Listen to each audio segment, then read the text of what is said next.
Object नहीं है, complement है। यहाँ पे वुड विल का पास्ट टेंस नहीं है। पैसिव वॉइस में टू वापस आ जाता है।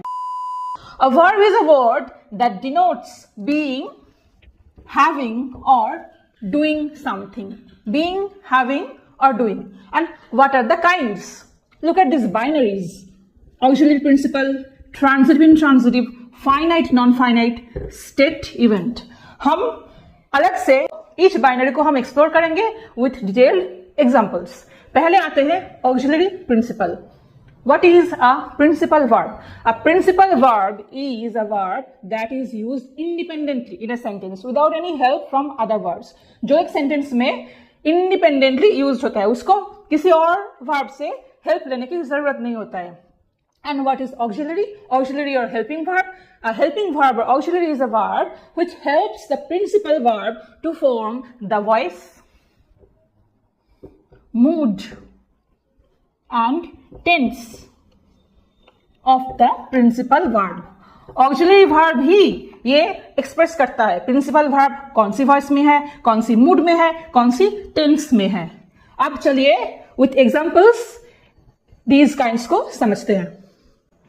Example number 1, she is writing a letter. यहां पे is. I have come to school, have. He doesn't go to school, does. They will sing a song, will. ये सारा, ये सब is, have, does, will. Example number 1 is, example number 2 have, example 3 does, example 4 will. These verbs are auxiliary verbs. To the main verb, यहाँ पे write in sentence number 1. In sentence number 2, I have come to school, main verb, principal verb, come. Example number 3, he doesn't go to school, go, principal verb. They will sing a song, sing, principal verb. Write, come, go, sing. ये जो principal verbs है, इसका helping verb और auxiliaries है is, have, does, will. She is writing a letter, write is the principal verb, is the auxiliary. I have come to school, come is the principal verb, have is the auxiliary. He doesn't go to school, go is the principal verb, does is the auxiliary. They will sing a song, sing is the principal verb, will is the auxiliary. So आपने देखा होगा कि tense को express कौन कर रहा है? Principal verb तो नहीं कर रहा है. कौन कर रहा है? ऑक्सिलरी कर रहा है. जैसे कि मैंने बोला था, ऑक्सिलरी वर्ब क्या करता है? टेंस, मूड, वॉइस, ये सबको एक्सप्रेस करता है. प्रिंसिपल वर्ब का टेंस, मूड, वॉइस, ये सबको एक्सप्रेस करता है ऑक्सिलरी वर्ब. अगर आप यहां पे देखें राइट साइड में, यहां पे शी इज अ टीचर, यहां पे is the principal verb. I have an umbrella, have principal verb. He does his work perfectly, does principal verb. यहां पे कोई ऑक्सिलरीज नहीं है, एक ही वर्ब है, प्रिंसिपल वर्ब है, बस. यहां पे कोई ऑक्सिलरीज, ये 3 सेंटेंसेस में कोई ऑक्सिलरीज नहीं है. ये सारा वर्ब्स मेन वर्ब ही प्रिंसिपल वर्ब है, is, have, does. There are 2 types. 1, primary or tense auxiliary. 2, modal auxiliaries. Primary और tense auxiliaries में और 3 kinds है, जैसे कि be verbs, have verbs, do verbs. वैसे ये principal verb भी हो सकते हैं. हम यहाँ पे बात कर रहे हैं जब be, have and do work as auxiliaries. Okay? Be verb, auxiliary. Be, is, am, are, was, were, been, being, ये सारे expressions में होते हैं. Have, has, had, having, ये सारे एक्सप्रेशंस में होते हैं. do, does, did. ओके? वैसे be, have, do ये प्रिंसिपल वर्ब भी हो सकते हैं, बट यहां पे हम बात कर रहे हैं when these verbs be, verb, have verb, do verb is being used as auxiliaries. What are their forms? be का जो हो सकता है, be, is, am, are, was, were, been, being. have का have, has, had, having. do, does, did. Now, the second type is modal auxiliaries. First was primary or tense auxiliary. Second is modal auxiliaries. Modal auxiliaries क्या क्या है? Can, could, shall, should, will, would, may, might, must, need, dare, need, ought to. These are modal auxiliaries. Now, uses of primary auxiliaries or tense auxiliaries. शुरू करते हैं be verb से. When be verb is being used as auxiliary. In continuous tense और passive voice, जैसे कि I am doing the sum, present continuous tense. यहाँ पे आप देख रहे हैं कि am है. Be verb is used as auxiliary.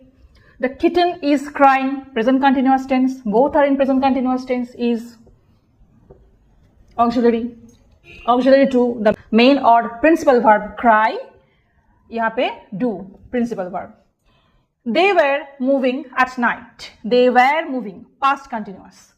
यहाँ पे भी were auxiliary to the principal verb move. Now ये तो हो गया continuous tense, present and past. Now the work is being done. ये भी present में है, continuous में भी है, but voice passive है. Is being done. यहाँ पे is being auxiliary of the be verb. The sum has been worked out. Being auxiliary. Perfect tense, present perfect tense में auxiliary of the be verb. The work will be done by us. Will be done. Future tense passive. Will be done. Future passive. यहाँ पे भी be verb will be. ये है be verb का auxiliary in these tenses. Okay?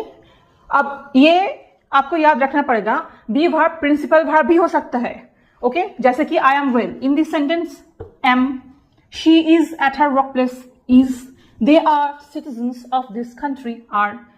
Simple है. यहाँ पे एक ही verb है, principal verb है. यहाँ पे कोई auxiliaries नहीं है. In these sentences, I am well. She is at her workplace. They are citizens of this country. Am is are. This is principal verb. Okay? अब हम देखेंगे have verb का uses as auxiliary verb, जिसमें हम देखेंगे 3 cases. 1. Perfect tense form, passive voice, and nominative absolute. Now look at these sentences. I have done the work. Have done. Present perfect. First case, perfect tense form. यहाँ पे हम देख रहे हैं have. ये है have का auxiliary as auxiliary use. I have done the work in present perfect tense. She had left the school before the class was over. ये जो है had left past perfect है. Had as auxiliary. It has been raining for 7 days. Present perfect continuous. Has been raining. यहाँ पे has as auxiliary. तो यहाँ पे have second sentence में had, third sentence में has. Perfect tenses में हम have का auxiliary as auxiliary form देखें. Next, the problems have been solved. ये भी present perfect है but in passive form. Have been solved. यहाँ पे भी have है as auxiliary. The sun having risen, darkness disappeared. The sun having यहाँ पे जो having है ये भी have का as auxiliary expression है. वैसे यहाँ पे मैं mention करना चाहूंगी this sentence. This is a special sentence having a particular phrase which is called the nominative absolute. The sun having risen. This is the nominative absolute phrase. इसमें हम बाद में डिटेल में जाएंगे, बट अभी के लिए आप इतना याद रखिए कि this is a particular kind of a phrase which is called the nominative absolute. The third one, यहाँ पे जो थर्ड केस था nominative absolute, उसमें हम have verb का as an auxiliary uses देख रहे हैं. Nominative absolute को with detailed examples हम बाद में समझेंगे. अभी ये भी याद रखना है कि have as a main verb, as a principal verb भी हो सकते हैं. जैसे कि in these sentences, he has a pink shirt. Simple and clear, has is the principal verb. She has a blue pen. Has is the principal verb. एक ही verb है इन दो sentences में, principal verb है. Has. What shall we have for lunch? This is an interrogative sentence. यहाँ पे auxiliary have नहीं है, यहाँ पे auxiliary shall है. यहाँ पे have principal verb है and auxiliary shall है. In these examples, we are seeing have as auxiliary, not principal. But in this sentence, have is the principal verb, shall is the auxiliary. अभी हम देखेंगे do verb का uses as auxiliary verb. First, to make an interrogative sentence. जो questions होते हैं उसको कैसे form किया जाता है. Do you like cricket? Do. Does she take tea? Does. Did he write a novel? Did.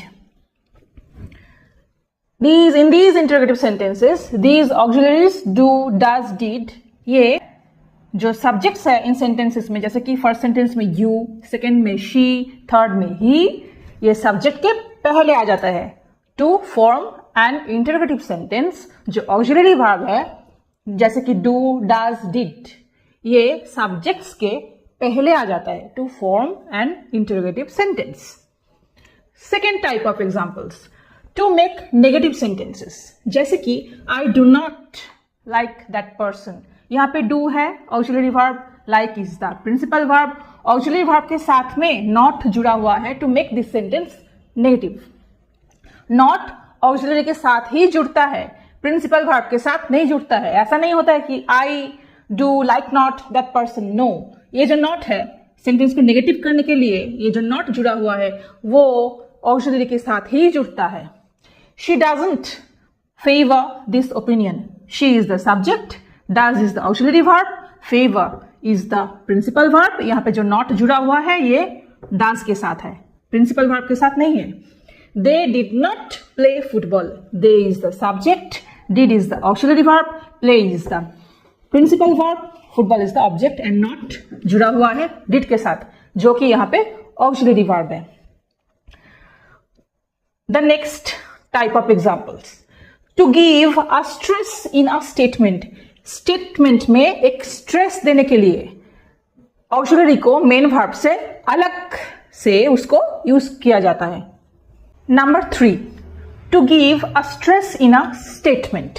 Statement में एक स्ट्रेस क्रिएट करने के लिए कैसे ऑक्सिलरी का यूज होता है. She did help and you should not deny that. उसने मदद किया था, उसने जो मदद किया था उसको एम्फेसिस देना है, उसके ऊपर एम्फेसिस डालना है, उसके ऊपर स्ट्रेस डालना है. हम तो यहाँ पे हेल्प्ड भी बोल सकते थे, HELPED, past tense of help. The V2 form, V1 is help, V2 is helped, V3 is helped. The V2 form, the past form help भी बोल सकते थे, बट नहीं बोला है. did को help से अलग करके इसको एक्सप्रेस किया जा रहा है क्योंकि इसमें एम्फेसिस डालना है. हेल्प जो किया था उस एक्शन में एम्फेसिस डालना है, इसलिए ऑक्सिलरी को अलग कर दिया गया है प्रिंसिपल वर्ब से. I do hereby authorize her. ऐसे भी बोल सकते थे I hereby authorize her, but इसमें वो जो स्ट्रेस है ऑथोराइज मैंने किया है उसको इस फैक्ट पर, इस एक्ट पर, सॉरी फैक्ट नहीं है, इस एक्ट पर जो एम्फेसाइज डालना है वो एम्फेसाइज एक्सप्रेस नहीं हो रहा है. एम्फेसाइज एक्सप्रेस करने के लिए डू को अलग से बोलना होता है. ये भी एक यूज है do verb as auxiliary. Now do as principal verb. यहाँ पे तो हमने देखा है do as auxiliary, do as principal verb. उसके कुछ एग्जांपल्स देखते हैं. We do our chores, do as principal verb. They did their job sincerely, did as principal verb. यहाँ पे ऑक्सिलरी नहीं है, यहाँ पे प्रिंसिपल वर्ब है. ये do as principal verbs. Alongside these examples do as auxiliary verb. Parallelly आपको ये भी याद रखना है कि ये यहाँ पे जैसे ऑक्सिलरी करके यूज हुआ है ये प्रिंसिपल वर्ब भी हो सकते हैं. तो सेंटेंस का एसवीओ जो स्ट्रक्चर होता है, सब्जेक्ट वर्ब ऑब्जेक्ट, उसमें प्रिंसिपल वर्ब के पहले ऑक्सिलरी वर्ब आता है. और अगर ये स्टेटमेंट है तो ऐसे ही होगा. स्टेटमेंट है, अगर सेंटेंस स्टेटमेंट और असर्टिव सेंटेंस है तो ऐसे ही होगा, ऑक्सिलरी प्लस प्रिंसिपल. बट वो जो सेंटेंस है अगर वो इंटरोगेटिव सेंटेंस होता है तो ऑक्सिलरी वर्ब को सब्जेक्ट के पहले पुट करना होता है. Put auxiliary verb before subject. If the sentence is negative then put not with the auxiliary, not with the principal verb, with the auxiliary always. The helping verb always carries the sense, the mood of the principal verb. If it is negative interrogative, then also auxiliary will just go before the subject, not will be there. Now moving to modal auxiliaries or simply modals. Modal auxiliaries are those verbs which assist to express manner or mode in which the action is done. Verb का action कैसे किया जा रहा है, उसका mode क्या है, उसका मैनर कैसा है, उसको एक्सप्रेस करने के लिए जो वर्ब है, जो ऑक्सिलरी है, उसको बोलते हैं मोडल्स. जैसे कि will, would, shall, should, can, could, may, might, ought to, dare, need, etc. शुरू करते हैं will से. will इसका फंक्शन क्या है? कुछ ask करना, asking. जैसे कि will you go to school? Simply an interrogative sentence. would function is requesting. किसी को कुछ request करना. would you give me a suggestion? यहाँ पे would past tense को denote नहीं करता है. यहाँ पे would will का past tense नहीं है. request करने के लिए would का use होता है. would you give me a suggestion? Okay, now shall. Again, function is asking. Shall I go home? A simple question. Shall I go home? An interrogative sentence. Now, should. Function is suggestion. You should put more effort. You should do your pending work. These kind of sentences where suggestion दिया जाता है किसी के बारे में, कुछ चीज के बारे में. Moving to can as auxiliary. Can as auxiliary. Function ability. Ability को एक्सप्रेस करने के लिए कैन का यूज एज ऑक्सिलरी. जैसे कि ही कैन पेंट मार्वेलसली. वो मार्वेलसली पेंट कर सकता है. ये एक एबिलिटी को डिनोट करता है. कैसे पेंट कर सकता है? Marvellously. Can.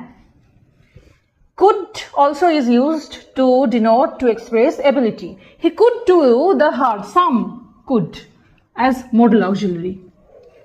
Now moving to may. May is used as an auxiliary verb to express possibility, permission, prayer. First देखते हैं possibility. She may come here today. वो आज आ सकती है. It is a possibility. It's not confirmed. ये एक possibility है. Permission. May I come in? आप किसी से permission मांग रहे हो. May I come in? It is expressing permission here. May is used to express prayer as well. Prayer. May the child live long. May you live long. Prayer. Prayer को express करने के लिए भी modal auxiliary may का use होता है. Now moving to might as modal auxiliary. इसका functions क्या क्या है? Possibility and suggestion. To express possibility and suggestion in a sentence. Examples. His statement might be false. ये एक possibility है कि उसका statement false हो सकता है. इसको एक्सप्रेस करने के लिए might. Auxiliary, modal auxiliary. To express suggestion, you may go to another country for training. आप कोई दूसरे कंट्री में जा सकते हो. एक suggestion है for training के लिए. May as modal auxiliary.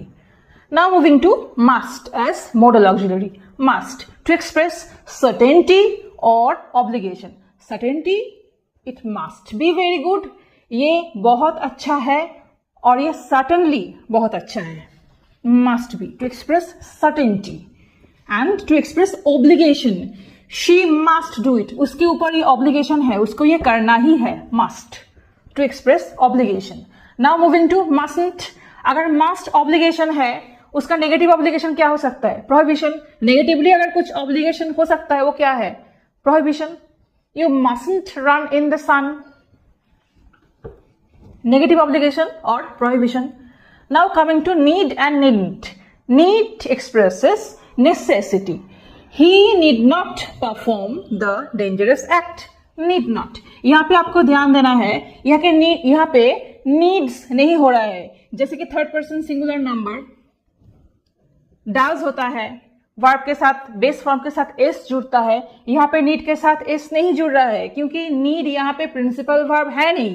Need यहाँ पे मॉडल है और मॉडल वर्ब के साथ कभी भी एस, आईएनजी, ईएन, ईडी ये सब नहीं जुड़ता है. मॉडल ऐसे ही बेस फॉर्म में यूज होता है. He need not perform the dangerous act. Needn't negation. I need not want that book now.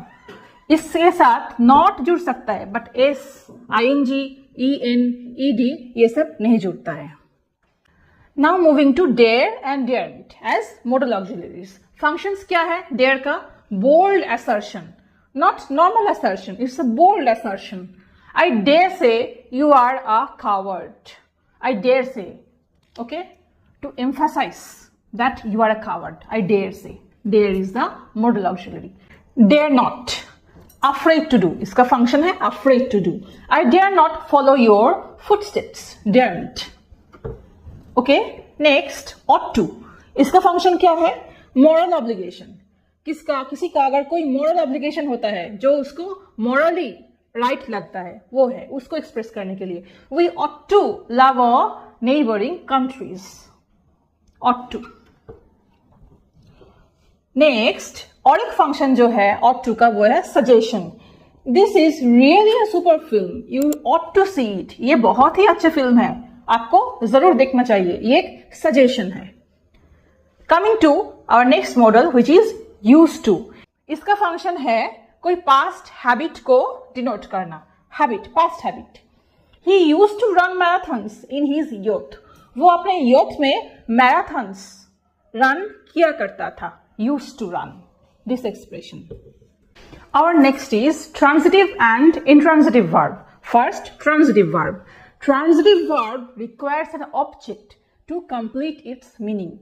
Transitive verb के लिए एक object mandatory है to complete its meaning. इसका structure होता है sentence का with a transitive verb, subject,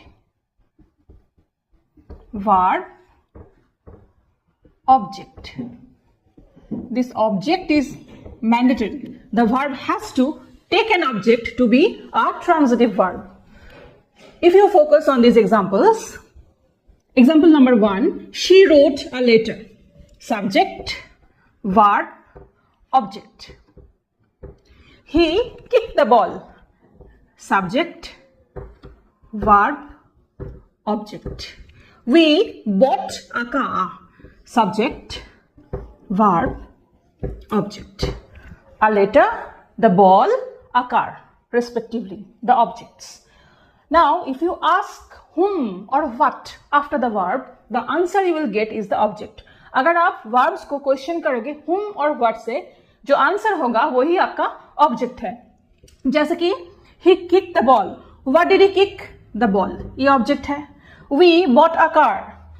What did we buy? A car. She wrote a letter. What did she write? A letter.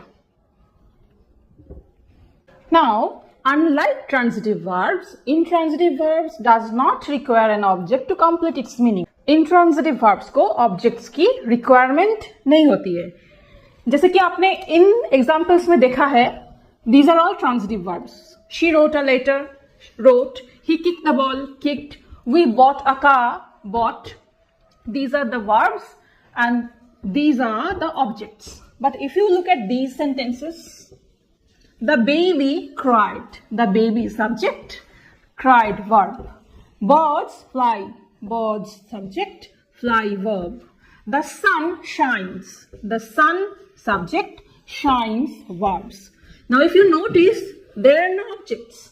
These verbs cried, fly, shines do not have any objects. आप अगर question करते हो verb को by whom और what, you will not get any answer. आपको कोई answer नहीं मिलेगा। पर अगर इस verbs को आप क्वेश्चन करते हो, ट्रांसिटिव verbs को, आपको आंसर मिलेगा और वो आंसर ही ऑब्जेक्ट्स है। यहाँ पे आंसर नहीं है। वर्ब को अगर आप क्वेश्चन करोगे बाई whom और what, you will not get any answer. यहाँ पे कोई ऑब्जेक्ट्स नहीं है। But intransitive verbs may take complements, not objects, but complements. She became a doctor. She subject, became verb. A doctor is a complement. The soup tastes delicious. The soup subject, tastes verb. Delicious is complement. A doctor in the first sentence and second sentence में delicious object नहीं है, complement है। और ये verb became and tastes here is intransitive. Intransitive. Like these. The baby cried, birds fly, the sun shines. Intransitive. She became a doctor, became intransitive. Intransitive. The soup tastes delicious. Tastes intransitive. These are transitive. These are intransitive. Intransitive verbs do not require object, but they may take a complement. Some verbs can take more than one object. कुछ verbs होते हैं जो more than one objects take करते हैं. Direct and indirect objects. Some common verbs which take more than one objects are give, tell, ask, offer, promise, send, lend, show, etc. For example, he gave me a book. He subject, gave transitive verb, me and a book. These are two objects. Now, कौन सा direct object है, कौन सा indirect object है? पहले देख लेते हैं SVO structure को. She offered me a job. She subject, offered verb, me and a job. These are two objects.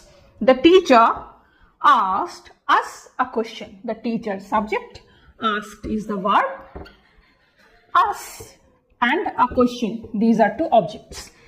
He promised her success. He is the subject, promised the verb, her and success. These are two objects. Now, कौन सा direct object है and which one is the indirect object? Direct object is that object which is affected by the action word or the verb directly. जो object verbs की action जो है उसके by that action which is directly affected. जैसे कि he gave me a book. क्या दिया? Book. This is the direct object. And indirect object is that which is affected by the direct object, which is the recipient of the direct object. Direct object का जो recipient है, जैसे कि book किसको दिया? मुझे दिया, me, that is the recipient. मैंने book receive किया, ये है indirect object. She offered me a job. Offered क्या किया? A job. What did she offer? A job. So this is the direct object. Direct object का recipient कौन है? Me. That is indirect object. The teacher asked us a question. Teacher ने क्या किया? क्या ask किया? Question. So ये ask verb directly कौन सा object को affect कर रहा है? Question. So this is direct object. Question का recipient कौन है? Question receive किसने किया? Direct object का recipient कौन है? Us. ये होगा indirect object. Likewise, he promised her success. क्या promise किया? What did he promise? Success. So success is direct object.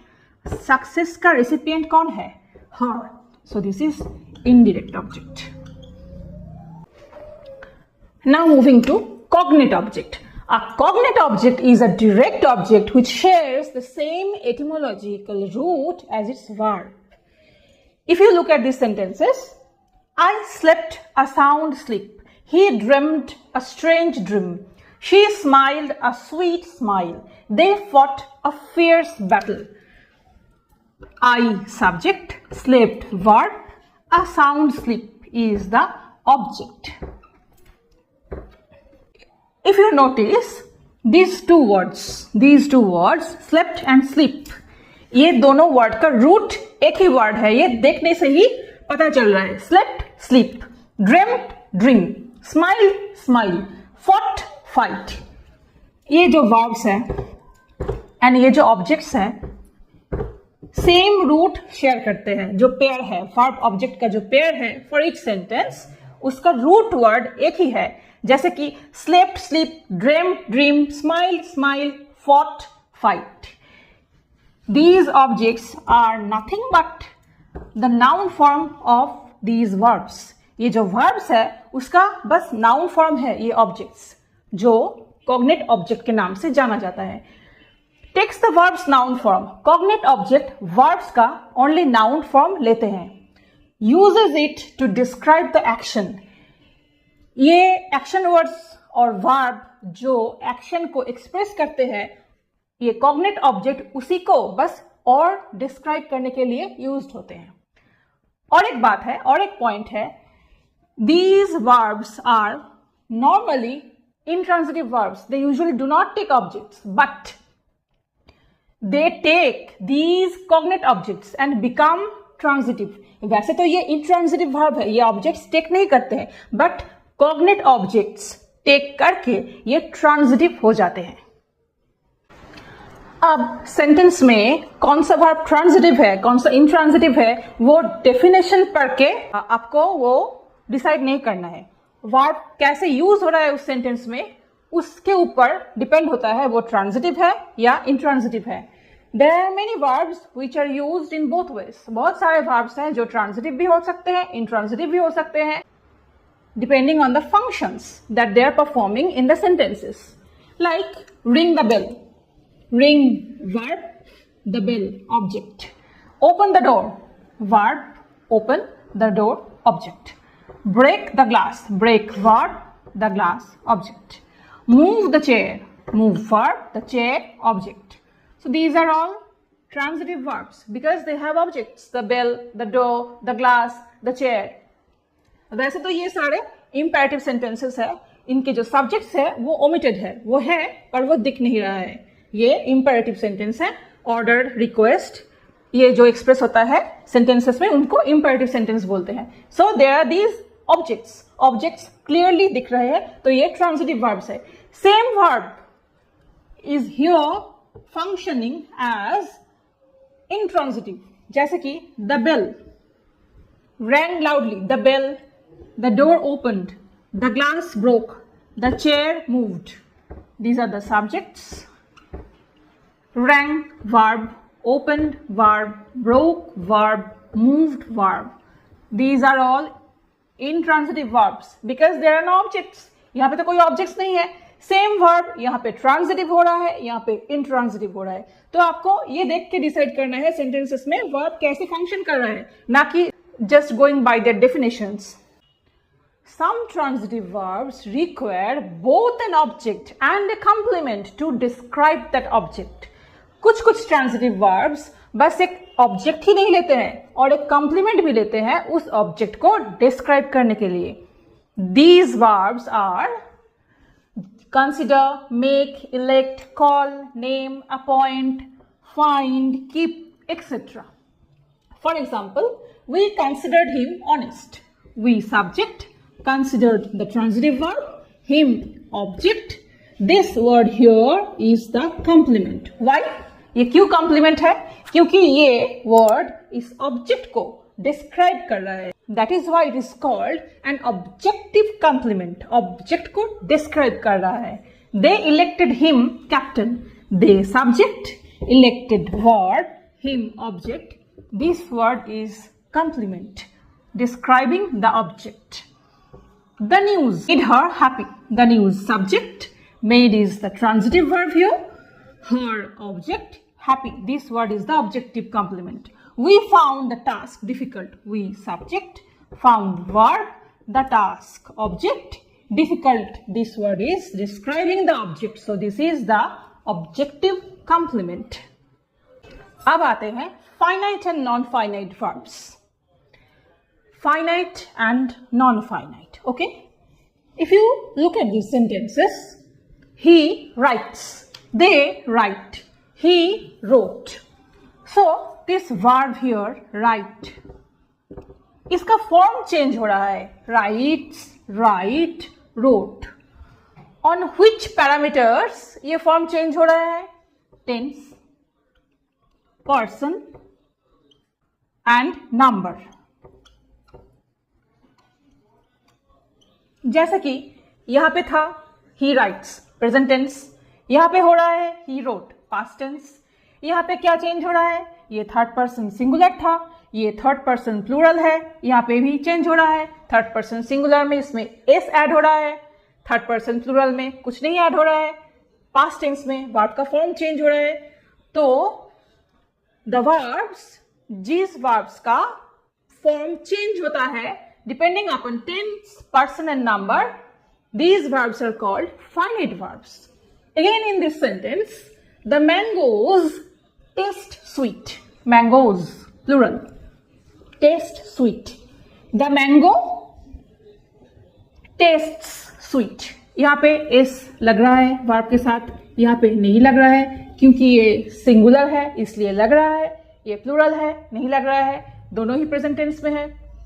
Past tense होता तो इसका फॉर्म अलग होता. तो जो पॉइंट है वो है वर्ब का फॉर्म चेंज हो रहा है, तो ये है फाइनाइट वर्ब.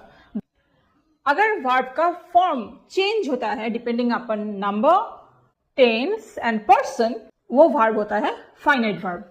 और अगर फॉर्म नहीं चेंज होता है तो वो होते हैं non finite verb. Non finite verbs को हम 3 सेक्शंस में, 3 डिविजन में डिवाइड कर सकते हैं. gerund, participle and infinitive.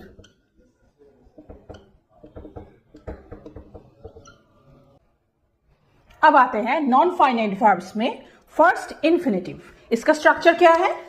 To plus base form of the verb.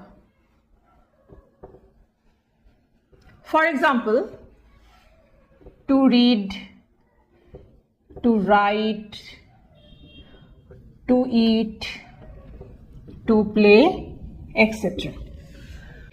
Infinitive form of verbs can be used as adjectives, can be used as nouns, can be used as qualifier of an adjective. Let's see. Infinitive as noun. In this sentence, to see is to believe. In the next sentence, to err is human. To forgive is divine. In all of these sentences, to see, to err, to forgive, these are the subjects. ये है इस इन sentences का subject. To see, to err, to forgive. अब subject तो noun होता है. A subject has to be noun. तो ये to see, to err, to forgive is used as noun phrase. Okay, so यहां पे इन्फिनेटिव जो है to see, to err, to forgive is behaving as noun. Infinitive as noun. In this next part, infinitive as adjective.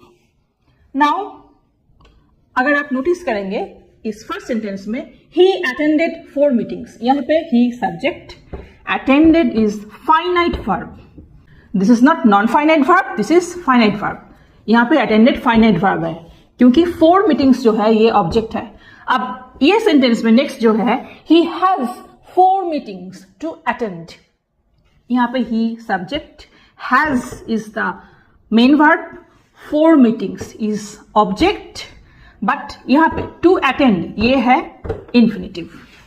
तो infinitive as adjectives, ये जो adjective की तरह काम कर रहा है, to meeting, ये किसको क्वालिफाई कर रहा है? किसकी क्वालिटी बता रहा है? मीटिंग्स का.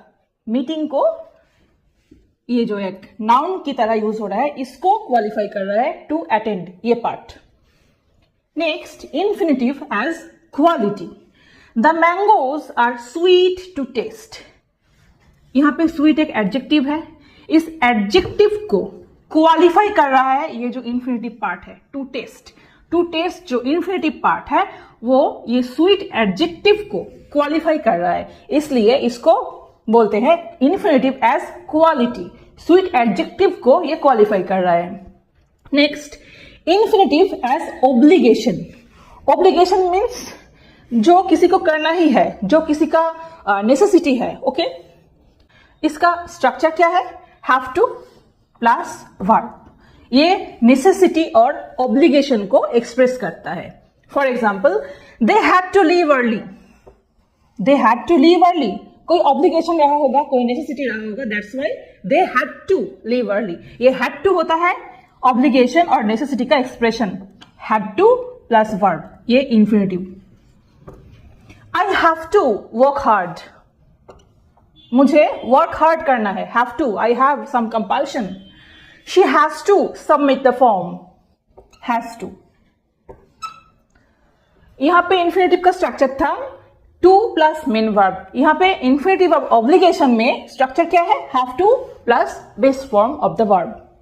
अब आते हैं बेयर इंफिनिटिव की कॉन्सेप्ट में. हमने क्या देखा है? इंफिनिटिव का स्ट्रक्चर क्या है? To plus base form of the verb, base form of the verb. Here to base form, to read, to write, to eat, to play. But bare infinitive में टू नहीं होता है. For example, let him go. It's not let him to go. Okay, only the verb to is omitted. The teacher made him stand. It's not the teacher made him to stand. No. He dare not speak. It's not he dare not to speak. I heard her to sing. No, I heard her sing. I saw him cross the road. It's not I saw him to cross the road. To is omitted. That is why it's called bare infinitive. Infinitive के पहले just जो infinitive का जो structure है to plus base form, to is omitted. क्या रह जाता है? Only base form. That's why it's called bare. Now ये है कुछ verbs जो generally bare infinitive में आता है. Let, make, bid, see, hear, feel, watch, notice, dare, etc. अब आते हैं नॉन फाइनाइट वर्ब की जो सेकेंड पोर्शन है वो है participle. Now a participle is a non finite verb which functions as an adjective. Participle एक नॉन फाइनाइट वर्ब है जो एडजेक्टिव की तरह काम करता है, इसलिए इसको वर्बल एडजेक्टिव भी बोलते हैं क्योंकि ये वर्ब का क्वालिटी भी रिटेन करता है व्हाइल मॉडिफाइंग अ नाउन और ए प्रोनाउन. और नाउन और प्रोनाउन को मॉडिफाई करना मतलब वर्किंग एज एन एडजेक्टिव, क्योंकि एक एडजेक्टिव ही नाउन और प्रोनाउन को मॉडिफाई करते हैं. तो a participle is a non finite verb functioning as an adjective. ये वर्ब का क्वालिटी भी, वर्ब का जो फोर्स होता है वो भी रिटेन करते हैं व्हाइल मॉडिफाइंग अ नाउन और प्रोनाउन. पार्टिसिपल में पहले आते हैं प्रेजेंट पार्टिसिपल. इसका स्ट्रक्चर क्या है? Verb plus ING. Okay, now example sentences. Seeing the tiger I fled away. Hearing the noise she ran. Walking along the road I met him. अब यहां पे ध्यान दीजिए, सीइंग द टाइगर. ओके, यहां पे जो सीइंग है ये प्रेजेंट पार्टिसिपल है, verb plus I N G, see plus I N G. इसका ऑब्जेक्ट क्या है? Seeing what? The tiger. तो सीइंग का प्रेजेंट पार्टिसिपल का ऑब्जेक्ट है द टाइगर. अब जो पूरा ये फ्रेज है seeing the tiger, participle phrase, ये किसको मॉडिफाई कर रहा है? Who fled away? आई. तो यहां पे 2 पॉइंट्स है. एक है सीइंग, उसका ऑब्जेक्ट क्या है? The tiger. और ये जो पूरा पार्टिसिपल फ्रेज है सीइंग द टाइगर, वो किसको मॉडिफाई कर रहा है? आई को. ओके, तो यहां पे सीइंग ऑब्जेक्ट ले रहा है, मतलब ये एज ए वर्ब काम कर रहा है, क्योंकि वर्ब भी तो ऑब्जेक्ट लेते हैं. और ये जो पूरा पार्टिसिपल फ्रेज है ये एडजेक्टिव की तरह काम कर रहा है, क्योंकि ये आई को जो एक प्रोनाउन है उसको मॉडिफाई कर रहा है. Likewise hearing the noise she ran. यहाँ पे हियरिंग प्रेजेंट पार्टिसिपल है, verb plus ING. Hearing what? The noise. तो हियरिंग जो है प्रेजेंट पार्टिसिपल, वो द नॉइस ये ऑब्जेक्ट ले रहे हैं. ऑब्जेक्ट कौन लेता है? Only verb. तो यहाँ पे प्रेजेंट पार्टिसिपल में वर्ब की क्वालिटी नजर आ रहे हैं. और ये जो टोटल पार्टिसिपल फ्रेज है ये किसको मॉडिफाई कर रहा है? She, the pronoun. तो यहाँ पे ये एडजेक्टिव की तरह बिहेव कर रहा है. तो adjective verb at a time showing the qualities of adjective as well as verb. ये जो participle ये time, situation, circumstance ये सब भी express करते हैं. और इसका main point क्या है? ये both verb and adjective का quality retain करते हैं. अब आते हैं past participle में. past participle का 3 uses, mainly 3 uses हम देखेंगे. पहला है as an adjective, जैसे कि broken glass, broken, written report, written, lost opportunity, lost. ये क्या है? वर्ब का V3 फॉर्म है. V3 form of the verb. break, broke, broken, write, wrote, written, like this. Okay, the broken window was repaired. Broken, V3 form, working as an adjective to this window. Broken glass, adjective. Glass कैसा है? Broken. Written report. Report कैसा है? Written. Lost opportunity. Opportunity कैसा है? Lost. So these are working as an adjective. Next function, reducing relative clause. In this sentence, the packages that were delivered this morning are on the porch. इस sentence में relative clause कौन सा है? Principal clause कौन सा है? The packages are on the porch. ये हो गया principal clause.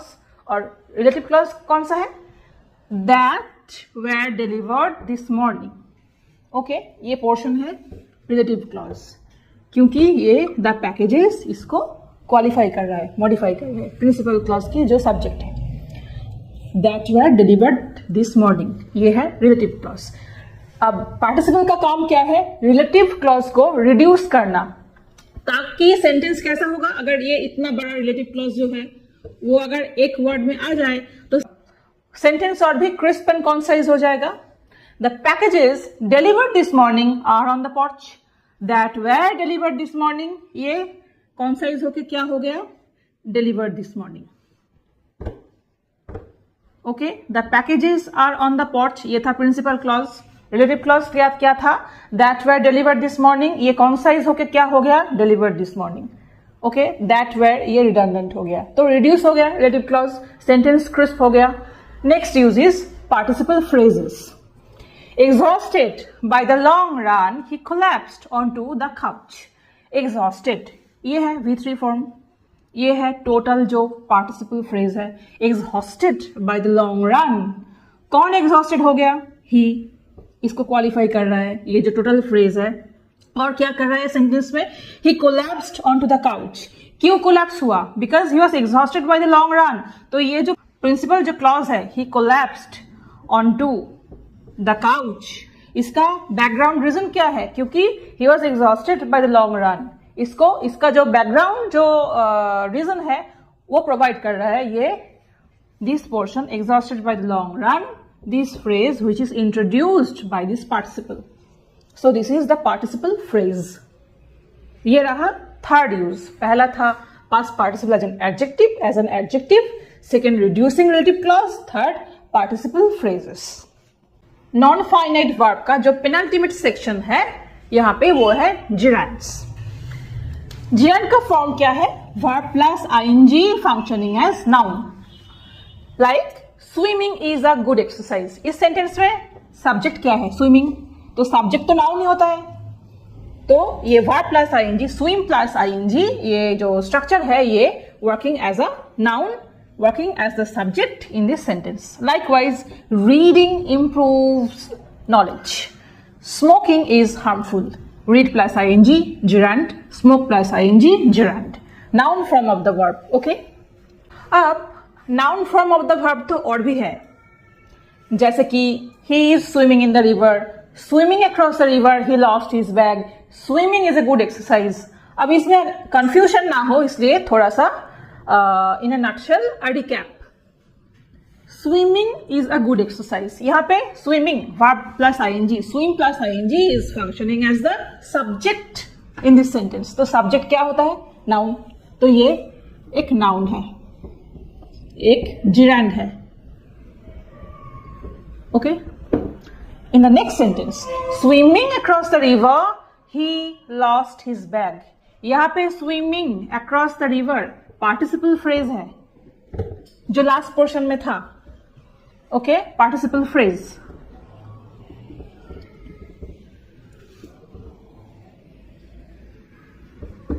Swimming across the river, he lost his bag. क्योंकि ये जो टोटल फ्रेज है स्विमिंग अक्रॉस द रिवर, ये ही लॉस्ट हिज बैग, ये ही को डिस्क्राइब कर रहा है. लॉस्ट हिज बैग कब हुआ?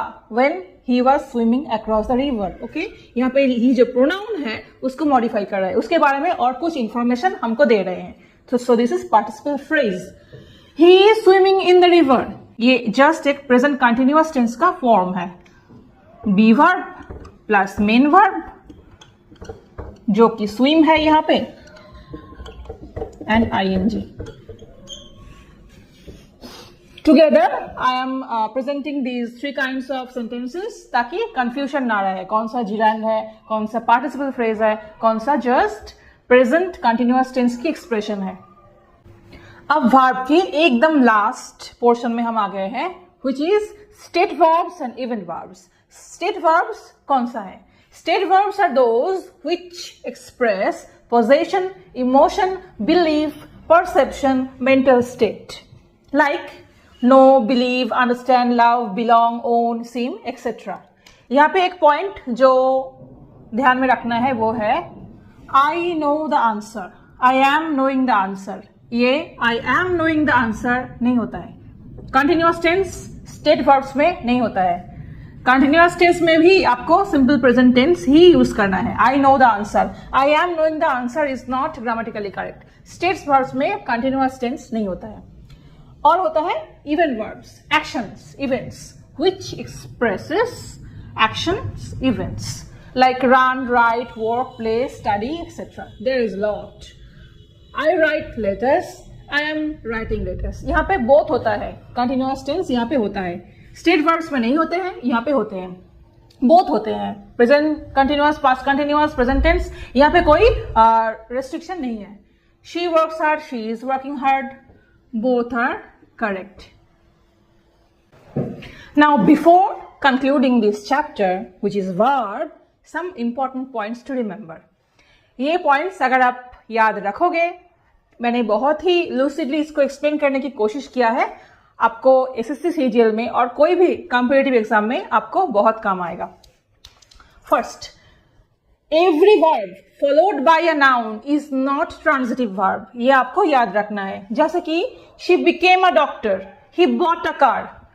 She became a doctor, doctor is noun, he bought a car, car is noun. तो दोनों वर्ब भी क्या ट्रांजिटिव है? नहीं है, क्योंकि ये ऑब्जेक्ट है ही नहीं. ये क्या है? Complement.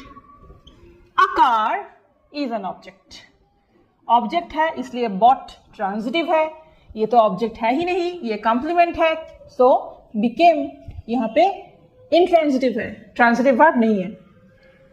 Next, I slept a sound sleep, he dreamed a strange dream. अब आप ये बोलेंगे कि स्लीप, ड्रीम ये तो ट्रांजिटिव वर्ब है नहीं, तो यहाँ पे ऑब्जेक्ट कहां से आ गया? डोंट पैनिक, क्योंकि यहाँ पे जो जनरली ट्रांजिटिव नहीं है, इनट्रांजिटिव है, जैसे कि स्लीप, ड्रीम, ये यहाँ पे कॉग्नेट ऑब्जेक्ट लिया है. Slept, sleep, dreamed, dream, cognate object क्या था? जब verb and object same root से आता है तो वो हो जाता है उस वर्ब का कॉग्नेट ऑब्जेक्ट. ये तो देख के ही पता चल रहा है, sleep, slept, slept, dreamed, dream, ये रूट वर्ड एक ही है. तो तब इनट्रांजिटिव वर्ब ट्रांजिटिव वर्ब की तरह बिहेव करते हैं जब वो कॉग्नेट ऑब्जेक्ट लेते हैं. थर्ड केस, एक ही वर्ब वो कभी कभी ट्रांजिटिव भी वर्क करता है and sometimes it can behave as intransitive. तो आपको ये मानना नहीं है कि एक वर्ब ट्रांजिटिव है तो ट्रांजिटिव ही है, वो सेंटेंस में कैसे यूज हो रहा है, that is the point. The door opened, he opened the door. In the first sentence the door opened, ये इनट्रांजिटिव है. ही ओपन्ड द डोर, यहाँ पे जो वर्ब है ये ऑब्जेक्ट लिया है, यहाँ पे ये ट्रांजिटिव है. But in the first sentence the door opened, यहाँ पे तो ऑब्जेक्ट नहीं है, नो ऑब्जेक्ट, तो ये हो गया intransitive. But he opened the door, यहाँ पे ओपन्ड हो गया ट्रांजिटिव. अब bare infinitive versus infinitives. Look at this sentences. Let him go, make him work. Bare infinitive का क्या रूल होता है कि यहाँ पे टू नहीं आता है, टू ओमिटेड होता है. बट अगर आपको पूछा जाए कि ये जो सेंटेंसेस है इसका पैसिव वॉइस क्या होगा, ऐसे रिलेटेड क्वेश्चंस आपको एसएससी में आ ही सकते हैं. अगर इस सेंटेंस का आपको पैसिव वॉइस आपसे पूछते हैं, जैसे कि the teacher made him work, इसका पैसिव वॉइस क्या होगा? Students learn that bare infinitive में जैसे कि मेड, मेक, इसके बाद में टू नहीं होता है, टू नहीं है, सही है. The teacher made to him work नहीं है, the teacher made him work, तो इसका पैसिव वॉइस में भी टू नहीं होगा. Okay, what will be the passive voice of this sentence? He was made work by the teacher. ऐसे ही आप लिख के आएंगे, क्योंकि आपको ये इन्फॉर्म किया गया है कि बेयर इन्फिनेटिव में टू नहीं होता है. पर that is the twist, passive voice में टू वापस आ जाता है. He was made to work, यहाँ पे टू आएगा. पैसिव वॉइस में बेयर इन्फिनेटिव्स में भी टू आएगा. I saw him cross the road, यहाँ पे टू गलत होगा, क्योंकि एक्टिव वॉइस में I saw him to cross the road नहीं होगा, ये एक्टिव वॉइस में है. बट यही सेंटेंस जब पैसिव वॉइस में आएगा, he was seen to cross the road, यहाँ पे टू आएगा. अगर आप ये डेफिनेशन मान के अगर पैसिव वॉइस में भी टू ओमिट करके चले आते हो तो आपका मार्क्स तो गया. लास्टली आप ये सेंटेंस को देखिए, I want to learn to speak English fluently. इस सेंटेंस में कितने वर्ब्स हैं? वांट, लर्न, स्पीक, इतने सारे वर्ब्स हैं. अब फाइनाइट वर्ब तो ये है want. To learn, to speak, तो to learn and to speak तो इन्फिनेटिव का स्ट्रक्चर है, to plus base form, to plus base form. अब रूल ये है कि सेंटेंस में फाइनाइट वर्ब एक ही हो सकते हैं, only one finite verb in a sentence, in a principal clause. बाकी सारे जो है वो नॉन फाइनाइट है। दो फाइनाइट वर्ब एक सेंटेंस में नहीं हो सकते हैं। ये रूल मान के, ये अगर रूल आप याद करते हो तो आपका एरर करेक्शन और भी जो हाई स्कोरिंग एरियाज है उसमें आपको ये नॉलेज बहुत ही यूजफुल रहेगा। तो ये था वर्ब, जो हमारे फाउंडेशनल जो ग्रामर की पोर्शन है उसका फर्स्ट चैप्टर था। In our next long video, we will be presenting to you the tenses, which is one of the most important if you want to learn the language. SSC CGL के लिए भी हो और कोई competitive exam के लिए ही हो, आपको इंग्लिश सीखना हो, टेंस तो आपको सीखना ही पड़ेगा। आप बोल भी नहीं पाओगे अगर टेंस का आपका नॉलेज नहीं है। तो let's look forward to that. Let's learn together. Let's grow. And if you find my content useful in any way and enriching, please comment your opinions, your precious ones, and please like and share and subscribe. Thank you.